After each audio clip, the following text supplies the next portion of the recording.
சகரியா 6ஆம் அதிகாரம் முதல் வசனத்திலிருந்து 8 வசனம் வரைக்கும் உள்ள வசனங்களை நாம் வாசிக்கலாம்.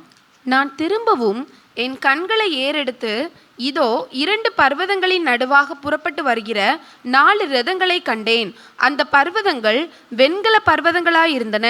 1ஆம் இரதத்தில் சிவப்பு குதிரைகளும், 2ஆம் இரதத்தில் கருப்பு குதிரைகளும், 3ஆம் இரதத்தில் வெள்ளை குதிரைகளும், 4ஆம் இரதத்தில் புள்ளி புள்ளியான சிவப்பு குதிரைகளும் பூட்டியிருந்தன.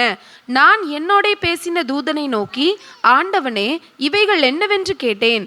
அந்த தூதன் எனக்கு பிரதியுத்தரமாக, இவைகள் சர்வ லோகத்துக்கும் ஆண்டவராயிருக்கிறவருடைய சமூகத்தில் நின்று புறப்படுகிற வானத்தினுடைய 4 ஆவிகள் என்றார்.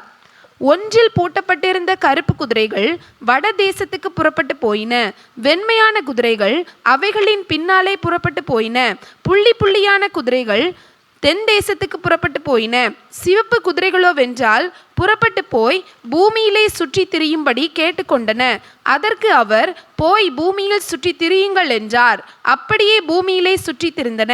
பின்பு அவர் என்னை கூப்பிட்டு, பார், வடதேசத்துக்கு புறப்பட்டு போனவைகள் வடதேசத்திலே என் கோபத்தை சாந்தி பண்ணிற்று என்று என்னோடே சொன்னார். ஆண்டவருடைய நாமம் மகிமைப்படுவதாக.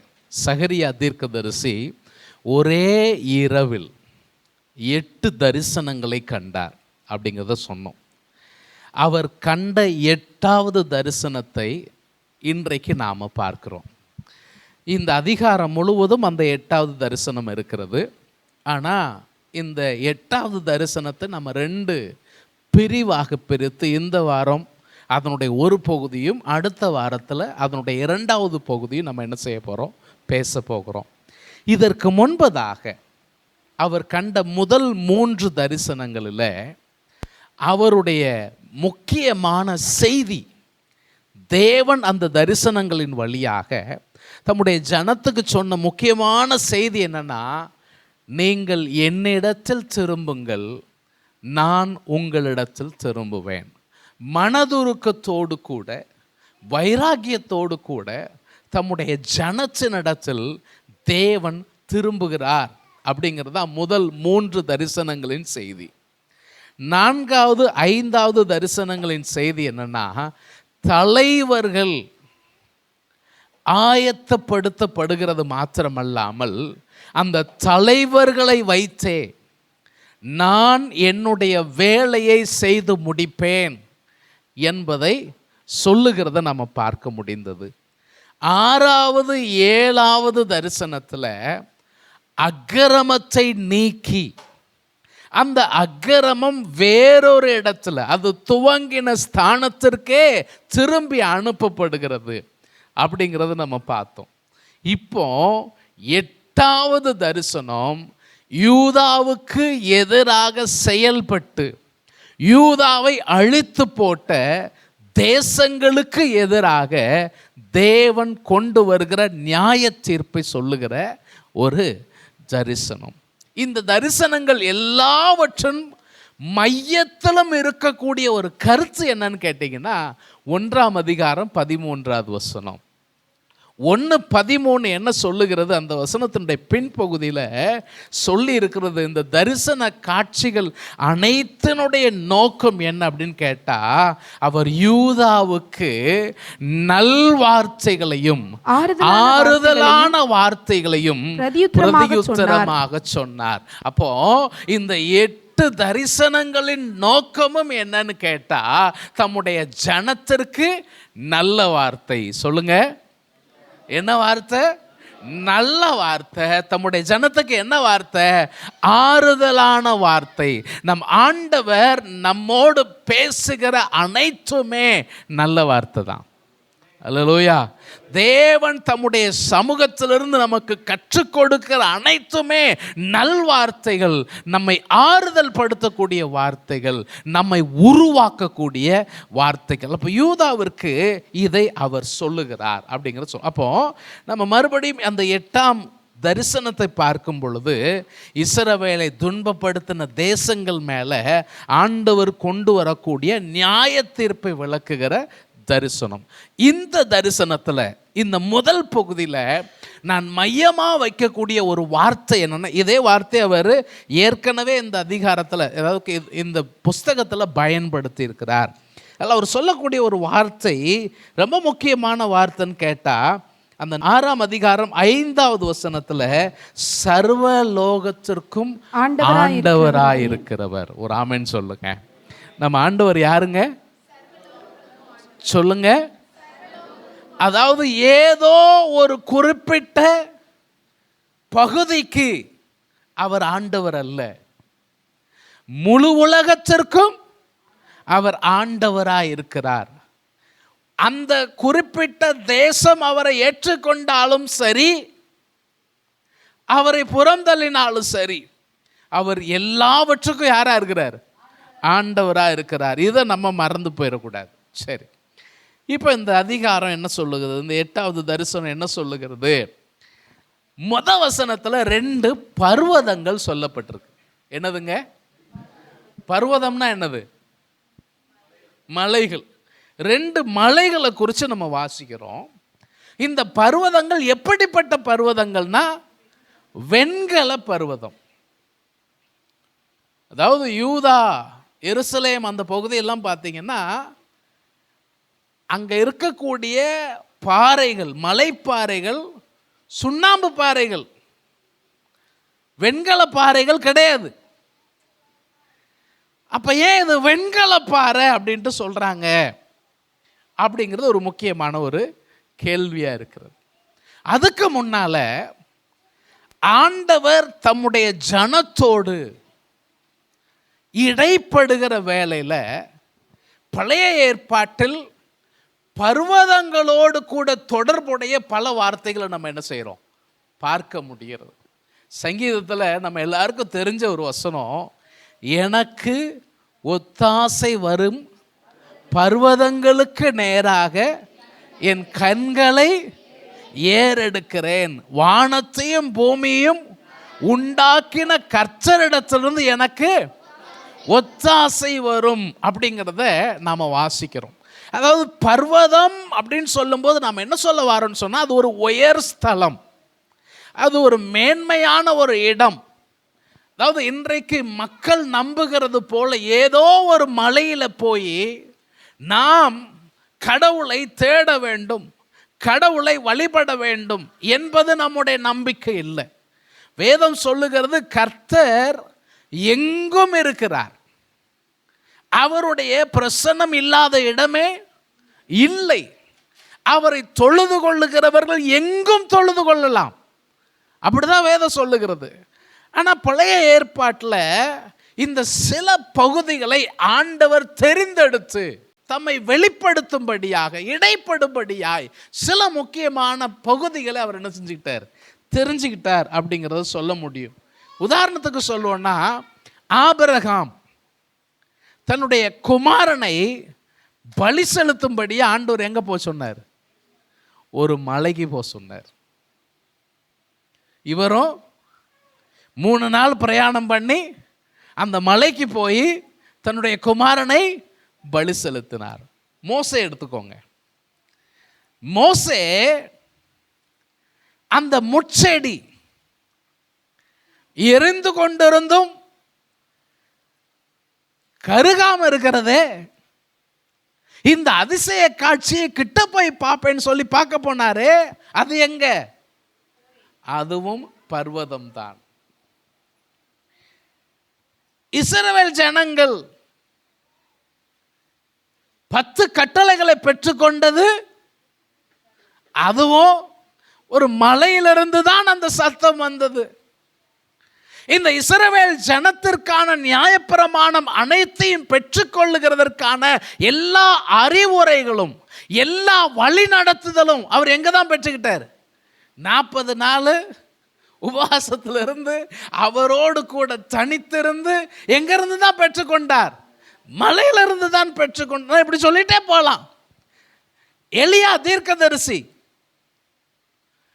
கர்த்தர் தெய்வமானால் கர்த்தரை பின்பற்றுங்கள், பாகால் தெய்வமானால் பாகாலை பின்பற்றுங்கள், அக்கினியால் பதிலளிக்கிற தேவனே தேவன் அப்படின்னு ஒரு மிகப்பெரிய எழுப்புதலை ஜனங்களுக்குள்ள கொண்டு வந்து ஜனங்களெல்லாம் ஆர்ப்பரித்து கர்த்தரே தேவன் கர்த்தரே தேவன் ஆர்ப்பரிச்சது எங்க? ஒரு மலையில். புதிய ஏற்பாட்டுக்கு வந்தீங்கன்னா இயேசு கிறிஸ்து பல நேரங்களில் அவர் மலைக்கு போயிருக்கிறாரு. எதுக்கு? தேவனோடு தனித்திருக்கும்படியாக மலையிலிருந்து பிரசங்கம் பண்ணியிருக்கிறாரு. அதை நம்ம மலை பிரசங்கம்னு சொல்றோம். எல்லாவற்றுக்கும் மேல தம்முடைய சீஷர்கள 3 பேரை எடுத்துட்டு போய் அவர்கள் முன்பதாக தம்முடைய மறுரூபத்தை காண்பித்திருக்கிறார், தம்முடைய மகிமையை வெளிப்படுத்தி காண்பித்திருக்கிறார். அதுவும் மலையில வச்சு தான் என்ன செய்திருக்கிறார். அதாவது நாம் இருக்கிற நிலையிலிருந்து நம்மை உயர்நிலைக்கு கொண்டு போய் அந்த உயர்நிலையில் தம்மை வெளிப்படுத்துகிறவர் நம்முடைய தேவனாகிய கர்த்தர். அல்லேலூயா. சரி, இப்போ மலை 2 மலைன்னு சொல்லியிருக்கு. இந்த 2 மலையும் எப்படி இருக்குன்னு சொல்லியிருக்கு? வெண்கல பர்வதம். பொதுவா இந்த மலை என்பதை நாம எதோடு ஒப்பிட்டு சொல்லுகிறோம்னா ஆண்டவருடைய சமூகத்தோடு ஒப்பிட்டு சொல்லுகிறோம். இப்ப ஆண்டவருடைய சமூகம் இந்த காலகட்டத்தில், குறிப்பா சகரியாவின் நாட்கள்ல சகரியாவும் ஆகாயும் தீர்க்க தரிசனம் சொன்னதுக்கு நோக்கம் என்னன்னா, இவர்கள் எருசலேமுக்கு திரும்ப வந்து தேவாலயத்தை கட்ட ஆரம்பிச்சு பாதியில நிக்குது, அவர்களை ஊக்கப்படுத்த வேண்டும். அப்போ சகரியா ஆகாய் 2 பேருடைய தீர்க்க தரிசனத்துடைய மையமும் என்னன்னா தேவாலயம் தான், தம்முடைய ஜனங்கள் தான். அப்ப அந்த அடிப்படையில் பழைய ஏற்பாட்டில் முதல் முறை தேவாலயம் கட்டினவர் யாரு? சாலமோன். இப்ப சாலமோன் தேவாலயத்தை கட்டுகிறதுக்கு 7 வருஷம் ஆச்சு. எத்தனை வருஷம்? 7 வருஷம் தேவாலயத்தை கட்டினாரு. அதுக்கப்புறம் 13 வருஷம் தன்னுடைய அரண்மனையை கட்டினாரு. இதெல்லாம் கட்டி முடிச்சுட்டு ஒரு காரியத்தை செய்கிறார்.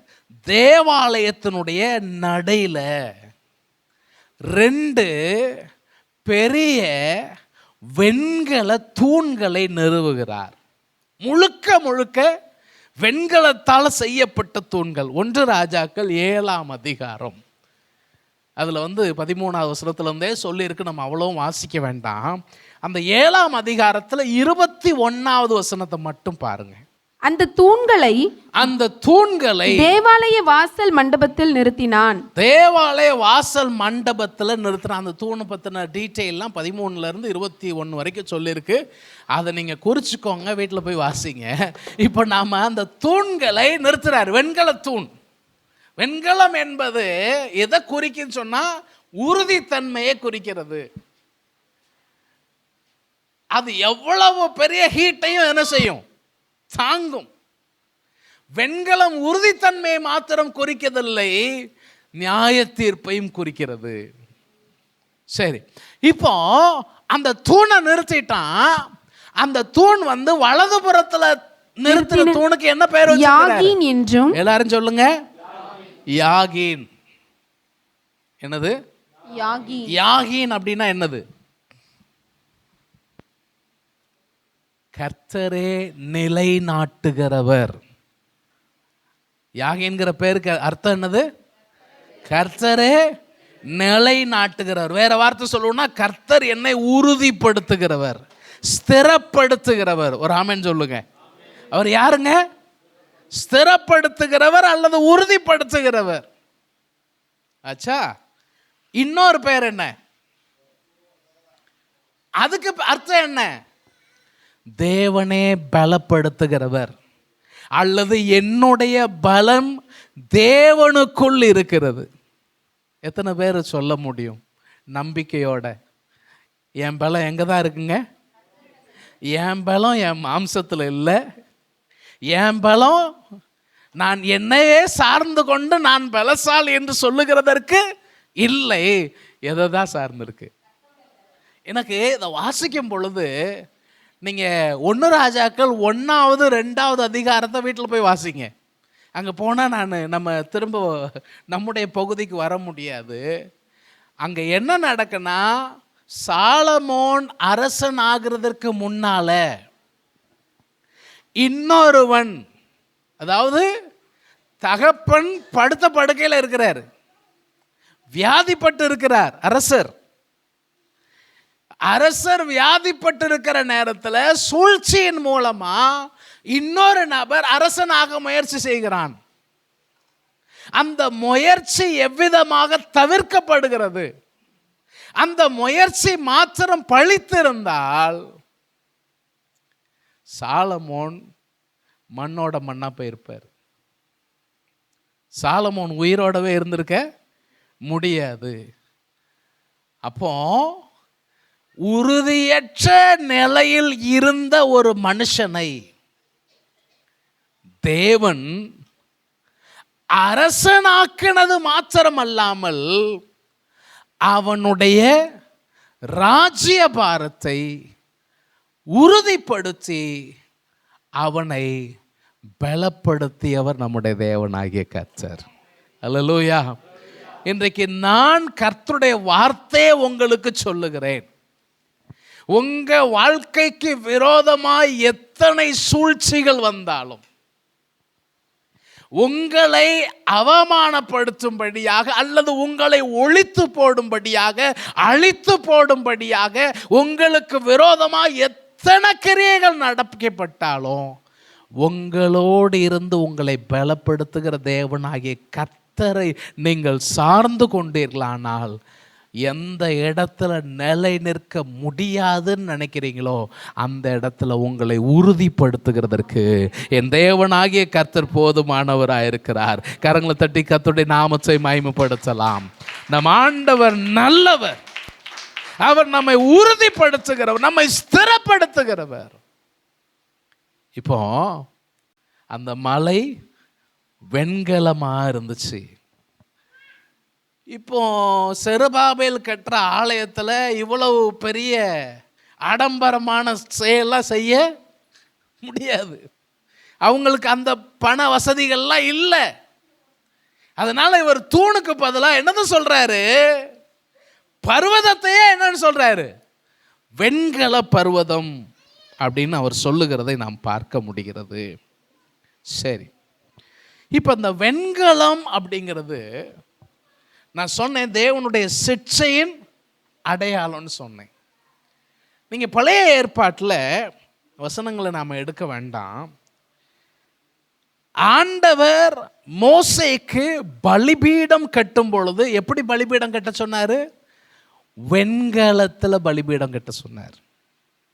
வெண்கல பலிபீடம். அது மட்டுமல்ல, இஸ்ரவேல் ஜனங்கள் வனாந்தரத்திலே பாவம் செய்த பொழுது ஒரு சர்ப்பம் அவங்களை என்ன செஞ்சிச்சு? கடிச்சு போட்டுச்சு. வேதாகமம் சொல்லுகிறது, ஆண்டவர் அவர்களுடைய மீட்புக்காக என்னது செய்கிறார்னா வெண்கல சர்ப்பத்தை வனாந்தரத்தில் என்ன செய்ய சொன்னார்? உயர்த்த சொன்னார். அந்த வெண்கல சர்ப்பத்தை பார்க்கிறவர்கள் என்ன செய்வாங்க? பிழைப்பார்கள் அப்படிங்கிற ஒரு அடையாளத்தை அவர் காண்பித்தார். பிரியமானவர்களே, மனித வாழ்வில் இருக்கிற பாவம் அவனை நியாய தீர்ப்புக்கு உட்படுத்துகிறது. மனித வாழ்வின் பாவம்தான் அவன் இன்றைக்கு நிம்மதி இல்லாமல், வாழ்க்கையில நிறைவு இல்லாமல், சமாதானம் இல்லாமல் இருப்பதற்கு காரணம்.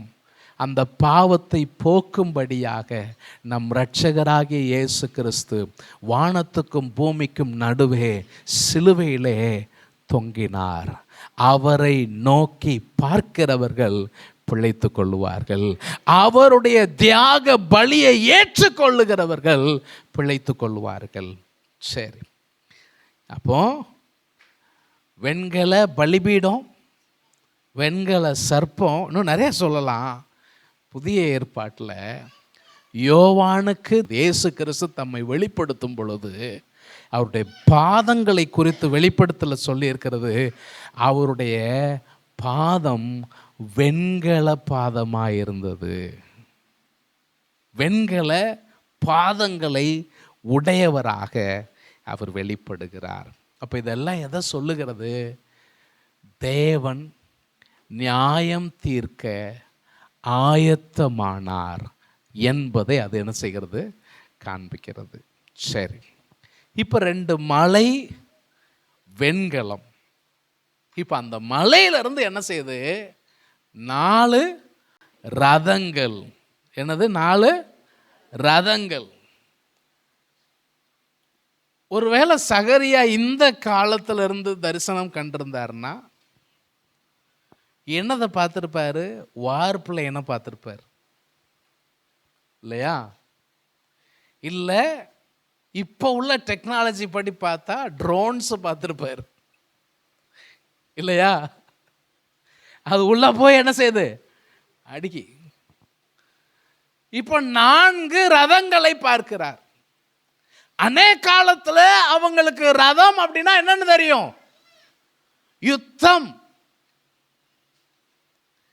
போரிட்டு மேற்கொள்ளுகிறதற்காக ஒரு யுத்த சேனை வருவதின் அடையாளம் என்னது?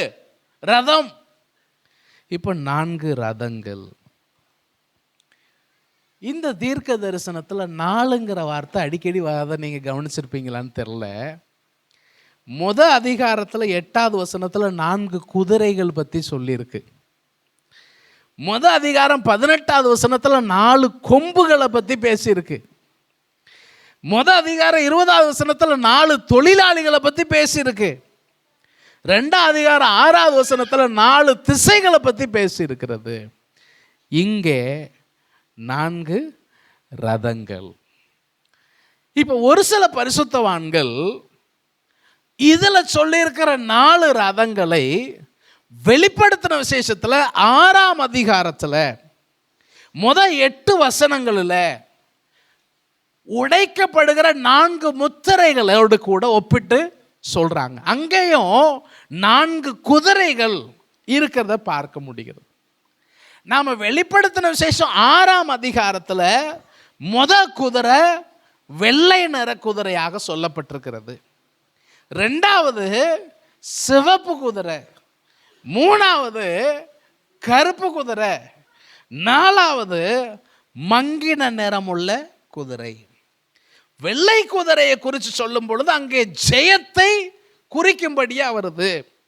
சிவப்பு நிறமுடைய குதிரை யுத்தத்தை குறிக்கிறது. கருப்பு நிறம் பஞ்சத்தை குறிக்கிறது. மங்கின நிறம் மரணத்தை குறிக்கிறது. இது வெளிப்படுத்தல் 6ஆம் அதிகாரத்தில் இதை போலவே ஒத்து இருக்கக்கூடிய ஒரு தரிசனம். ஆனால் சகரியாவுக்கு வந்தீங்கன்னா, சகரியா 6ஆம் அதிகாரத்தில் சொல்லியிருக்கிற ரதங்களுடைய அந்த குதிரைகளின் நிறத்தை நீங்க பாருங்க. குதிரை சிகப்பு நிறம் சொல்லப்பட்டிருக்கிறது இல்லையா? 2வது 3வது வசனத்தை பார்த்தீங்கன்னா, 1ஆம் ரதத்தில் சிவப்பு குதிரைகள், 2ஆம் ரதத்தில் கருப்பு குதிரைகள், 3ஆம் ரதத்தில் வெள்ளை குதிரை, 4வது ரதத்தில் புள்ளி புள்ளியான சிவப்பு குதிரைகளும் இருந்ததா சொல்லப்பட்டிருக்கிறது. அப்போ ஒரு சிலர் நம்புகிறது போல இது 2ம் ஒரே மாதிரி இருப்பதற்கு வாய்ப்புகள் குறைவுதான். ஆனால் இங்கே ரொம்ப குறிப்பாக நீங்கள் அதை தொடர்ந்து வாசிக்கும் பொழுது இந்த குதிரைகளுடைய அர்த்தம் என்ன அப்படின்னு அவர் கேட்குறார். யார் கேட்கா? சகரியா கேட்கிறார். இப்ப அதுக்கு அர்த்தம் என்னன்னு சொல்லும் பொழுது இவைகள் சர்வ லோகத்துக்கும் ஆண்டவராய் இருக்கிறவருடைய இந்த ரதங்கள் யாருன்னு கேட்டா, முழு உலகத்தினுடைய ஆண்டவர் இருக்கிறார் இல்லையா? அந்த ஆண்டவருடைய சமூகத்திலிருந்து புறப்படுகிற வானத்தினுடைய 4 ஆவிகள். வேற வார்த்தையில சொல்லுவோன்னு சொன்னா இவர்கள் தேவதூதர்கள். ஒரு ஆமென் சொல்லுங்க. இவர்கள் தேவனுடைய சமூகத்திலிருந்து புறப்படுகிற தேவதூதர்கள். என்னதுங்க? அவர் சமூகத்திலிருந்து புறப்படுகிற தேவதூதர்கள். சரி, இப்போ இவங்க எங்கே போகிறாங்க அப்படிங்கிறத நீங்கள் பார்த்தீங்கன்னா ரொம்ப ஆச்சரியமாக இருக்குது. இவங்க எங்கே போகிறாங்க அப்படின்னு பார்த்தா, ஒன்றில் பூட்டப்பட்டிருந்த கருப்பு குதிரைகள் வட தேசத்துக்கு புறப்பட்டு போயின. கருப்பு குதிரைகள் எங்கே போச்சான்? வட தேசம். சரி, அப்புறம் வெண்மையான குதிரைகள் அவைகளின் பின்னாலே புறப்பட்டு போயின. அந்த வடதேசத்துக்கு புறப்பட்ட கருப்பு குதிரைக்கு பின்னால வெள்ளை குதிரைகளும் என்ன செய்யுது? போகுது.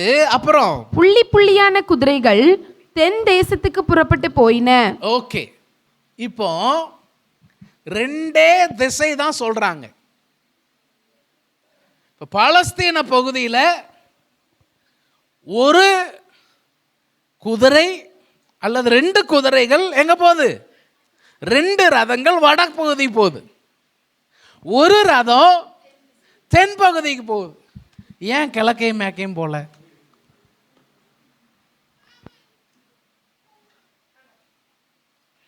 ஒட்டகம் இருந்துச்சா? கிழக்கையும் மேக்கையும் ஏன் போல? ஏன் அப்படின்னா, இதில் வடதேசம் எதை குறிக்கி அப்படின்னு கேட்டால் பாபிலோன் தேசத்தை குறிக்கி. வடதேசம் பாபிலோன் தேசத்தை குறிக்கி. இப்போதைக்கு அவங்களுக்கு எதிராளியாக இருந்து அவர்களை சிறைப்படுத்தினது யாரு? பாபிலோனியர்கள். ஆச்சா. தென் தேசம் எதை குறிக்குதுன்னா எகிப்தை குறிக்கிறது. தென் தேசம் எங்க இருக்கு? எகிப்து. அதாவது இஸ்ரவேலர்களுடைய வடக்கு எல்லை பாபிலோன், தெற்கு எல்லை எகிப்து.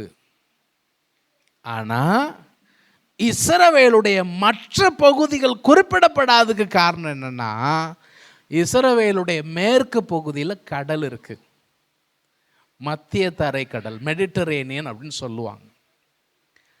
இன்னைக்கு கடல் வழி பிரயாணத்தில் ரொம்ப மாஸ்டர் ஆயிட்டாங்க. ஆனால் அன்னைக்கு கடல் என்றாலே ஒரு இருண்ட உலகம். போராட்டத்திற்கு கடலை ஒப்பிட்டு சொல்லுவார்கள். அதனால இவர்களை மேற்கொள்ள, யுத்தத்திற்கு இவர்களை மேற்கொள்ள வரணும்னாலே இவங்களுக்கு சாதகமான ரெண்டே பார்டர் தான். ஒன்று வடக்கு பக்கம், இல்லைன்னா தெற்கு பக்கம். ஏன்? மேற்கு பகுதியில் கடல் இருக்கு, கிழக்கு பகுதியில் பாலைவனம் இருக்கு. அதனால மேற்கும் கிழக்கும் என்ன செய்யப்படலை? சொல்லப்படவில்லை. வடக்கும் தெற்கும் சொல்லப்பட்டிருக்கிறது. சரி, இப்போ தொடர்ந்து வாசிங்க. சிவப்பு குதிரைகளோ வென்றால் புறப்பட்டு போய் பூமியிலே சுற்றி திரியும்படி கேட்டுக்கொண்டன. இந்த சிவப்பு குதிரைகள் என்ன கேட்டுச்சான்? பூமியில நாங்க போய் சுற்றி திரியணும்னு கேட்டுச்சான். அதற்கு அவர் போய் பூமியில் சுற்றி திரியுங்கள் என்றார். போய் பூமியில சுற்றி திரியுங்கள் அப்படின்னு சொல்றார். இது யாரு? இவர் யார் அப்படின்னு கேட்டா, இந்த கட்டளை எல்லாம் கொடுக்கிறவர் யாருன்னா சர்வ உலகத்தின் ஆண்டவர். நம்ம ஆண்டவர் யாரு சொல்லுங்க? சர்வலோகத்தின் ஆண்டவர்னா என்ன அர்த்தம்? எல்லா ராஜ்யங்களுக்கும் அவர்தான் ஆண்டவர். ஒரு ராஜ்யம் அவரை ஏற்றுக்கொள்ளுகிறதோ இல்லையோ, ஆனால் அவரே அனைத்தையும் ஆளுகிறவர். அவர் சர்வ வல்லவர். அவர் எல்லாவற்றையும் ஆளுகை செய்கிறவர். அவர் தான் இப்ப சொல்றாரு, சரி நீங்க போய் சுற்றி திரியுங்கள் அப்படிங்கிறார். சரி, அப்படியே பூமியிலே சுற்றி திரிந்தன. சரி, பின்பு அவர் என்னை கூப்பிட்டு, பார், வடதேசத்துக்கு புறப்பட்டு போனவைகள். பாருப்பா, அந்த வடதேசத்துக்கு போச்சு இல்லையா? போனவைகள் வடதேசத்திலே என் கோபத்தை சாந்தி பண்ணி, கோபத்தை என்ன பண்ணிருச்சு? சாந்தி பண்ணிற்று என்று என்னோட சொன்னார். தேவன் அன்பானவர். தேவன் அன்பானவர், மனதுருக்கம் உள்ளவர், இரக்கம் உள்ளவர் அப்படிங்கிறது உண்மை போல அவருக்கு நியாயமான கோபமும் இருக்கிறது. அவருடைய நியாய தீர்ப்பின் நாளிலே தேவனுடைய உக்கிரமான கோபம் வெளிப்படும். வேதாகமம் சொல்லுகிறது சங்கீதம் 2 சீக்கிரத்தில் அவருடைய கோபம் பற்றி எரியும். அவரை அண்டிக் கொள்ளுகிற யாவரும் பாக்கியவான்கள். இன்றைக்கு தேவன் அமர்ந்திருக்கிறார். தேவன் சினம் கொள்ளுகிற காலம் வரும். அதாவது என்னுடைய சினம் தேவனுடைய நீதியை நடப்பிக்காது, ஆனால் நீதிபரருடைய சினம் சரியான நியாய தீர்ப்பை ஒரு நாளிலே கொண்டு வரும். அல்லேலூயா. சரி, இப்போ அவர் சொல்றாரு, எப்போ அந்த வடதேசத்தில் போனவை பாபிலோனை மேற்கொண்டதினால், பாபிலோனை அழித்து போட்டதினால் என்னுடைய ஆவிக்கு இளைப்பாறுதலை தந்தது. நம்ம தமிழ்ல சொல்லிருக்கு, என்னுடைய கோபத்தை சாந்தி பண்ணிற்று அப்படின்னு நாம் வாசிக்கிறோம். ஆனால் வேறு சில மொழிபெயர்ப்புகளில் பார்த்தீங்கன்னா என்னுடைய ஆவிக்கு இளைப்பாறுதலை தந்தது. என்னங்க? என்னுடைய ஆவிக்கு இளைப்பாறுதலை தந்தது. இதே வார்த்தையை நாம எங்க பார்க்கலாம்னா ஆதியாகமம் 2ஆம் அதிகாரம் 2வது வசனத்துல பார்க்கிறோம். தேவன் தாம் செய்த தம்முடைய கிரியைகள், அவர் செய்த கிரியையை 7வது நாள்ல என்ன செஞ்சாராம்? சொல்லுங்க. அந்த வார்த்தை முக்கியமான வார்த்தை, நிறைவேற்றி. அவர் என்ன செஞ்சிட்டாரு? நிறைவேற்றி தாம் உண்டாக்கின தம்முடைய கிரியைகளை எல்லாம் முடித்த பின்பு. இந்த 2 வார்த்தை முக்கியமான வார்த்தை. முத வார்த்தை நிறைவேற்றி. சொல்லுங்க, சத்தமா சொல்லுங்க. நிறைவேற்றி. அப்புறம் சொல்லிருக்கு முடித்த பின்பு. சொல்லுங்க, முடித்த பின்பு ஓய்ந்திருந்தார். இல்லையா? நிறைவேற்றி முடித்த பின்பு ஓய்ந்திருந்தார். அதுதான் இங்க சொல்லியிருக்கு. அவர் பாபிலோன் மீதான தீர்ப்பை நிறைவேற்றி முடித்ததன் விளைவாக அவருடைய உள்ளான நிலையில் அவருக்கு இளைப்பாறுதல் உண்டாயிற்று அப்படிங்கிற ஒரு வார்த்தை அங்கே பயன்படுத்தி இருக்கிறார்கள். இதோடு கூட நம்ம அதிகாரத்தில் 11வது வசனத்தில் பார்க்கும்போது பின்பு அந்த வசனத்துல என்ன சொல்லியிருக்கு பாருங்க. பின்பு அவர்கள் மிருது செடிகளுக்குள்ளே நின்ற கர்த்தருடைய தூதனை நோக்கி, நாங்கள் பூமி எங்கும் சுற்றி பார்த்தோம். ஏற்கனவே ஒரு குரூப் சுத்தி பார்த்துச்சு. இந்த ஆவிகள் சுற்றி பார்க்கும்போது இதோ எப்படி இருந்துச்சா? பூமி முழுவதும் அமைதலும் அமெரிக்கையுமாய் இருக்கிறது. அங்க ஒரு ஓய்வு சொல்லப்பட்டிருக்கிறது. இப்ப 6வது அதிகாரத்துல நாம பார்க்கிற சாந்தி அல்லது ஓய்வு, அமைதல் என்பது வேறு. 1ஆம் அதிகாரத்தில் சொல்லி இருக்கிற அமைதல் என்பது வேறு. 1ஆம் அதிகாரத்தில் சொல்லி இருக்கிற அமைதல் என்பது கடவுளா எனக்கு கேர் கிடையாது, கடவுளாவது கத்திரிக்காய் ஆகாது, ஆண்டவராவது எதாவது, என் வாழ்க்கை எனக்கு தெரியும், எனக்கு கடவுள் தேவையில்லை. கடவுள் பயம் இல்லாததுனால், கடவுளை இல்லாம நான் என் வாழ்க்கை வாழ்ந்துட முடியும் என்கிற ஒரு அதிகார தோணி, வீண் பெருமை, அதுல வரக்கூடிய ஒரு ஓய்வு. ஆனா இங்கே தேவன் தம்முடைய கிரியையை நிறைவேற்றி முடித்ததினால் வரக்கூடிய ஒரு ஓய்வு. நான் ஏற்கனவே சொன்னேன், இந்த ஆண்டவர் யாருன்னா சர்வ உலகத்தின் ஆண்டவர் அப்படிங்கிறது சொன்னோம். அப்போ இந்த தரிசனம் எதை எதிர்நோக்குகிறதுன்னு கேட்டால், ஏதோ இந்த இஸ்ரவேல் ஜனங்கள் வாழ்ந்து கொண்டிருக்கிற அந்த பூலோக பகுதியில் மாத்திரம் தேவன் தம்முடைய சித்தத்தை நிறைவேற்ற போகிறார் என்பதல்ல, முழு உலகத்திலும் தேவன் தம்முடைய சித்தத்தை நிறைவேற்ற போகிறார் என்பதை இந்த பகுதி நமக்கு என்ன செய்கிறது, காண்பித்து கொடுக்குது. இதுதான் 14வது அதிகாரம், சகரியா 14ஆம் அதிகாரம் 9வது வசனம் சொல்லுது. என்ன சொல்லுது பாருங்க. அப்பொழுது கர்த்தர் பூமி மீதெங்கும், கர்த்தர் பூமியின் மீதெங்கும், எங்க ஒரு காலம் வரும்,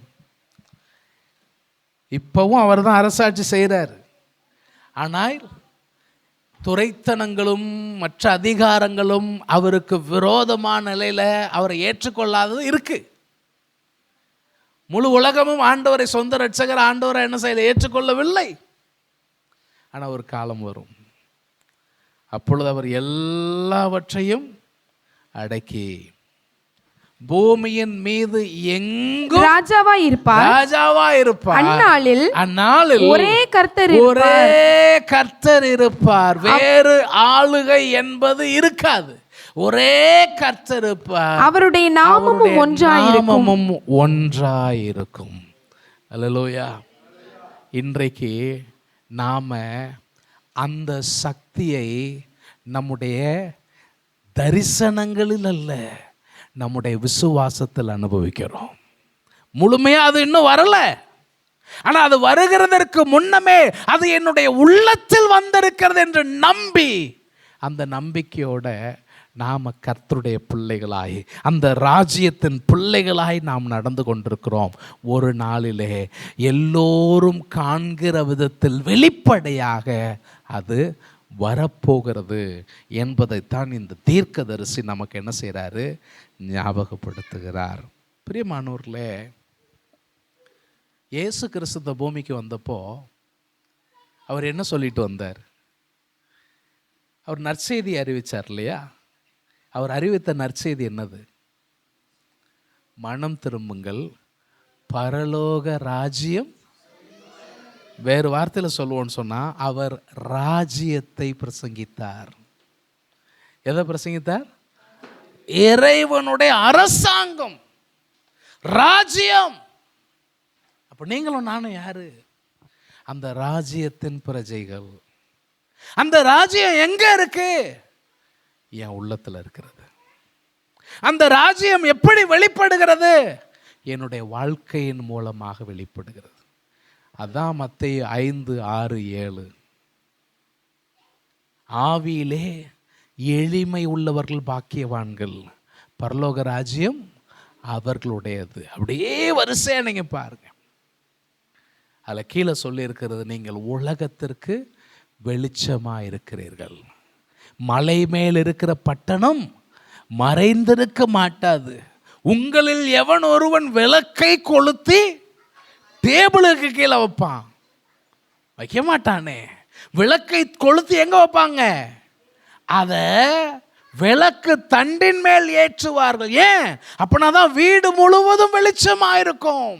அது போலவே மனிதர்கள் உங்களுடைய நற்கிரியைகளை கண்டு பரலோகத்தில் இருக்கிற என்னுடைய பிதாவை மகிமைப்படுத்தும்படியாக உங்கள் வெளிச்சம் அல்லது உங்கள் நற்கிரியைகள் அவர்களுக்கு முன்பதாக பிரகாசிக்க கடவுது என்பதை ஆண்டவர் சொல்றத பார்க்க முடியுது. அப்போ இவர் யார் அப்படின்னா, இவர் சர்வ பூமிக்கும் ஆண்டவர்.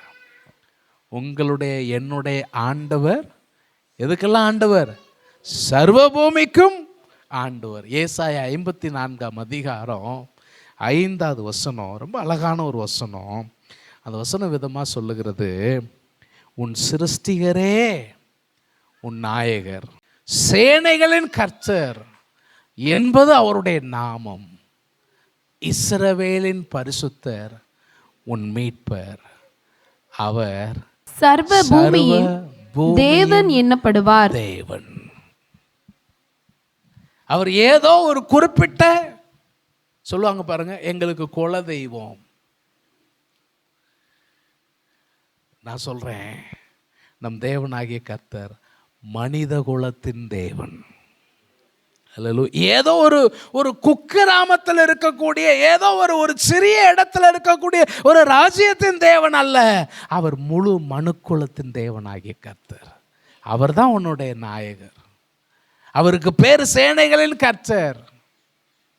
அவர் இஸ்ரவேலின் மீட்பர், இஸ்ரவேலின் பரிசுத்தர். அவர் உன்னுடைய மீட்பர்.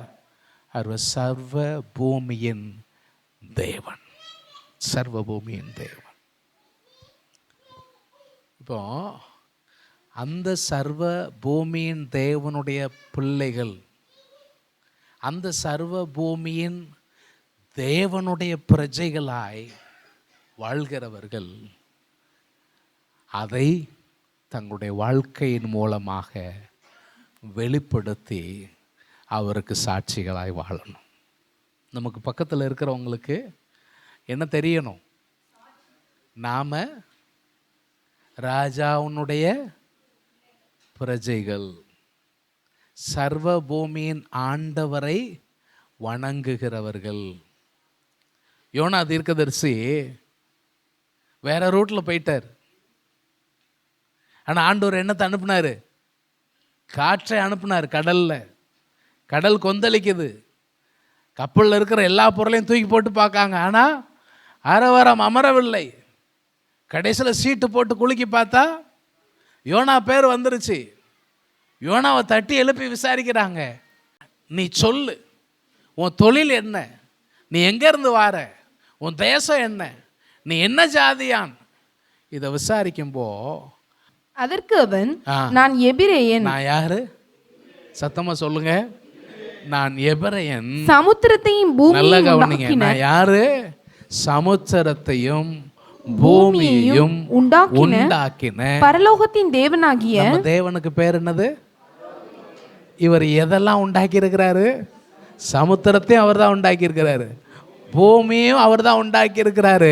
நான் அவரிடத்தில் பயபக்தி உள்ளவன். இப்போ அவங்க பயந்து போய் அடுத்த வசனத்துல ஏன் இதை செய்தாய் என்றார்கள், ஏன் இப்படி செஞ்ச அப்படின்னு அவங்க கேட்குறாங்க. இன்னைக்கு நான் உங்களுக்கு சொல்கிறேன், உண்மையிலேயே அவருக்கு பயந்தவர்களாய் நடக்கிறவர்கள் மற்றவர்களுக்கு முன்பதாக சாட்சிகளாய் நிற்க அவசியம் இருக்குது. இப்போது பாபிலோனை குறித்து நம்ம பேசுனதுனால இன்னொரு வேத பகுதியை நான் காமிச்சு கொடுக்கறது நல்லாயிருக்கும். அதை நம்ம காமிச்சு நம்ம நிறைவு செய்யலாம். தானியேல் தீர்க்க தரிசன புத்தகம் 4வது அதிகாரத்தில் 34வது 35வது வசனத்தை பாருங்க. அந்த நாட்கள் சென்ற பின்பு நேபுகாத் நேச்சாராகிய நான் என் கண்களை வானத்துக்கு ஏறெடுத்தேன், என் புத்தி எனக்கு திரும்பி வந்தது. அப்பொழுது நான் உன்னதமானவரை ஸ்தோத்தரித்து என்றென்றைக்கும் ஜீவித்திருக்கிறவரை புகழ்ந்து. ஆண்டவருக்கு என்ன பேர் பாருங்க, உன்னதமானவர், என்றென்றைக்கும் ஜீவித்திருக்கிறவர், புகழ்ந்து மகிமைப்படுத்தினேன். அவருடைய கர்த்தத்துவமே, இதுதான் முக்கியமான விஷயம், அவருடைய ஆளுகையே நித்திய கர்த்தத்துவம். இன்னைக்கு இந்த உலகத்துல எந்த ஒரு மனுஷனும் இதை சொல்ல முடியாது. எந்த ஒரு அரசாங்கமும் இதை சொல்ல முடியாது. எந்த ஒரு அரசியல் கட்சியும் இதை சொல்ல முடியாது. ஏன்? ஏன்னா மனிதனுக்கு எக்ஸ்பைரி டேட் இருக்கு. கட்சிகளுக்கு பாப்புலாரிட்டி லெவலு எக்ஸ்பயர் ஆகிற டேட் இருக்கு. இன்னைக்கு ஒரு கட்சி ஆட்சியில் இருக்கும், நாளைக்கு நிலைமை மாறும். நீ என்ன கோல்மால் பண்ணாலும் உனக்கு மேலே வந்து கோல்மால் பண்ற இன்னொருத்தன் என்ன செய்வான்? வருவான். சொல்லுவாங்க பாருங்க, வல்லவனுக்கு மேலே வல்லவன் வையகத்தில் உண்டுன மாதிரி இருப்பான்.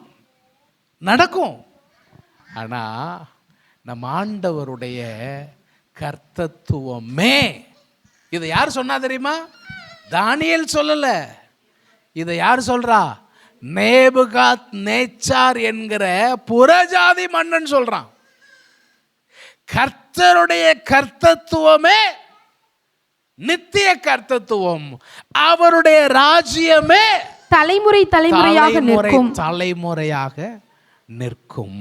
அடுத்த வசனத்தை சொல்லியிருக்கு, பூமியின் குடிகள் எல்லாம் பூமியின் குடிகள் எல்லாம் ஒன்றுமில்லை என்று எண்ணப்படுகிறார்கள். அடுத்து அவர் தமது சித்தத்தின்படியே சித்தத்தின்படியே வானத்தின் சேனையையும் பூமியின் குடிகளையும் நடத்துகிறார். சில நேரத்துல இவ்வளோ பெரிய ஆண்டவருக்கு பிள்ளைகளா இருக்கிற நாம எவ்வளோ கஷ்டப்படுறோம். ஒரு இடத்துல வெளியே போய் சாதாரணமா இயேசு நல்லவர்னு சொல்ல முடியுதா? ஏதோ ஒரு ட்ராக்ஸ் கொடுக்க முடியுதா? நம்ம மேலே எவ்வளவு கெட்ட பெயர்கள் எல்லாம் அவப்பெயர்கள் எல்லாம் சுமத்துக்கிறாங்க. எவ்வளவு நம்ம கஷ்டமான காரியங்களை கடந்து போக வேண்டியிருக்கு. நம்ம தேசத்திலேயே, நம்ம தமிழ்நாட்டிலே இன்னைக்கு அந்த மாதிரி மத துவேஷங்கள், ஒரு சகிப்புத்தன்மை இல்லாத ஒரு நிலை வந்துருச்சு. உத்தரப்பிரதேசம் போன்ற மாநிலங்களை பார்த்தீங்கன்னா சும்மா கூடினவனை அரெஸ்ட் பண்ணி கொண்டு போய் ஜெயிலில் வச்சிருக்கிறான். ஜாமீனே கிடைக்க மாட்டுக்கு. கேட்டா நீ இப்படி பண்ண அப்படி பண்ணங்கிறான். ஆனால் இது வரைக்கும் ஒருத்தரையும் இவங்க இப்படி தான் செஞ்சுட்டாங்க நிரூபணம் பண்ணி சட்டப்படி தண்டனை கொடுக்கறதுக்கு உறுதியான சாட்சிகள் கிடையாது. ஏன் கிடையாது? அது இல்லை. அது இல்லைன்னு அவனுக்கு தெரியுமா? நல்லா தெரியும். நம்மை இங்கே இருக்கக்கூடிய அரசியல் கட்சிகள் பகடக்காயா பயன்படுத்துது. இங்க மட்டும் இல்ல, உலகத்தின் பல தேசங்களிலே கிறிஸ்தவர்கள் பகடக்காய்களால் பயன்படுத்தப்படுகிறார்கள். ஒரு டார்கெட்டா வச்சு அடிக்கப்படுறாங்க. உண்மைதான், இல்லைன்னு மறுக்க முடியாது. ஆனா இயேசு சொன்னதை நம்ம மனசுல வைக்கணும். நீ யூதருக்கு ராஜாவா? நீ சொல்லுகிறபடிதான். ஆனா உம்முடைய ராஜ்யம் வேற, என்னுடைய ராஜ்யம் வேற. என்னுடைய ராஜ்யம் இந்த உலகத்துக்குரியது இல்லை. இருந்திருந்தா என்னுடைய வேலைக்காரர்கள் எனக்காக போராடி இருப்பார்கள். நமக்கு இருக்கக்கூடிய லிமிட்டேஷன்ஸ்குள்ள நின்று நம்முடைய ராஜாதி ராஜாவை மகிமைப்படுத்துவதுதான் நம் தேவனுக்கு நாம் செலுத்துகிற நல்ல பிரதிபலனாக, அவர் நமக்கு செய்த தியாகத்திற்கான நல்ல பதிலளிப்பாக இருக்க முடியும். வசனம் சொல்லுது, அவர் தமது சித்தத்தின்படியே வானத்தின் சேனையையும் பூமியின் குடிகளையும் நடத்துகிறார். அவருடைய கையை தடுத்து, ரொம்ப அழகான வார்த்தை, அவர் கையை தடுத்து அவரை நோக்கி, அவரை பார்த்து என்ன செய்கிறீர் என்று சொல்லத்தக்கவர், செய்கிறீர்னு சொல்லத்தக்கவர் ஒருவனும் இல்லை என்றேன். ஒருத்தரும் கிடையாது. அவர் கையை தடுத்து என்ன செய்கிறீரு, ஏன் செய்கிறீரு, இதை செய்யக்கூடாது அப்படின்னு ஒருத்தரால் சொல்ல முடியாது. அவரை அப்படி சொல்லுகிறவன் ஒருவனும் இல்லை. 37வது வசனத்தை பாருங்க. ஆகையால் நேபுகாத் நேச்சாராகி நான் பரலோகத்தின் ராஜாவை புகழ்ந்து உயர்த்தி மகிமைப்படுத்துகிறேன். அவருடைய கிரியைகள் எல்லாம் சத்தியமும். எல்லாரும் சொல்லுங்க, அவருடைய கிரியைகள் எப்படிங்க? சத்தமா சொல்லுங்க. நம்புறீங்களா? உங்க வாழ்க்கையில அவருடைய கிரியைகள் சத்தியமா இருக்குன்னு நம்புறீங்களா? நீங்க நெருக்கடிக்குள்ள போகும்போது நம்ப முடியுதா? அப்ப நீங்க உங்களால விசுவாசத்தோட சொல்ல முடியுதா, என் வாழ்க்கையில தேவன் செய்கிற ஒவ்வொரு செயலும் எப்படிப்பட்டதுதான்? சத்தியமானது, சத்தியமானது. என் வாழ்வு ஆண்டோடைய கையில் இருக்கு நீங்க நம்புறீங்களா? என் வாழ்வை அவர் சரியா நடத்துவார் நீங்க நம்புறீங்களா? உங்க வாழ்வின் ஒவ்வொரு சூழலையும் அவரால் நன்மையா மாற்ற முடியும் நீங்க நம்புறீங்களா? அவருடைய கிரியைகள் சத்தியம், அவருடைய வழிகள் நியாயமானவைகள். அவர் நம்ம வாழ்க்கையில சத்தியமான கிரியைகளை செய்கிறார், உண்மையான கிரியைகளை செய்கிறார். அவருடைய வழி, நம்மை நடத்துகிற அவருடைய வழி நியாயமான வழி. அவர் நமக்கு ஒருபோதும் அநியாயம் செய்ய மாட்டார். நம்புறீங்களா? உங்களை நடத்திட்டு நடுவழியில் விட்டுட்டு போகிறவர் அல்ல நம்முடைய தேவன். உங்களை இறுதி வரைக்கும் நேர்த்தியாய் நடத்துகிற தேவன், ராஜாதி ராஜா, அவர் தான் நம்முடைய தேவன். அதில் கடைசியில் சொல்லியிருக்கு, அகந்தையாய் நடக்கிறவர்களை தாழ்த்த அவராலே ஆகும் என்று எழுதினான். நீங்கள் அடுத்த அதிகாரத்துக்கு போனீங்கன்னா வாசிக்க வேண்டாம், ஒரே ராத்திரியில் மகா பாபிலோன் சாம்ராஜ்யம் மண்ணோடு மண்ணாக போயிடுச்சு. வித்தின் ஒன் நைட், ஓவர் நைட்டில் முடிஞ்சு போச்சு. நம் தேவன் சர்வ லோகத்தின் ஆண்டவர். அவர் நம்முடைய ராஜாதி ராஜா. நம்முடைய வாழ்வை அவர் சகலத்தையும் பார்த்து கொள்ள வல்லமையுள்ள ராஜா. அவருக்கு உகந்த பிரஜைகளாய் வாழ்ந்து அவரை மகிமைப்படுத்த நம்ம அர்ப்பணிப்போம். அன்பின் ஆண்டவரே, இந்த நாளில் நீர் எங்களோடு பேசி நம்முடைய வார்த்தைகளுக்காய் ஸ்தோத்திரம். உடைய வசனத்திற்கு முன்பதாக எங்களை அர்ப்பணிக்கிறோம். ஆண்டவரே, நீரே ராஜா. உம்முடைய நியாயங்கள் நீதி உள்ளவைகள். நீர் நேர்த்தியாய் செய்கிறவர். எங்களுடைய வாழ்வில் நெருக்கடியான வேலைகளை ஆண்டவரே நாங்கள் கடந்து போகும் பொழுது அதைரியப்பட்டு விசுவாசம் இல்லாமல் தவித்து நிற்காமல் சமாதானத்தோடு, விசுவாசத்தின் உறுதியோடு, விசுவாசத்தின் நிச்சயத்தோடு, இவை எல்லாவற்றுக்கும் மேல் ஆளுகை செய்கிற அரசர் என்னோடு இருக்கிறார் என்கிற நிச்சயத்தோடு முன்னேற எங்கள் ஒவ்வொருவருக்கும் உதவி செய்யும். வசனத்தை கேட்ட பிள்ளைகளை ஆசீர்வதியும். கிருபைக்கு ஒப்புக் கொடுக்கிறோம். வழிநடத்தும், காத்துக்கொள்ளும். மீட்பர் இயேசுவின் நாமத்தில் வேண்டுகிறோம். ஜெபம் கேளும் நல்ல பிதாவே. ஆமென்.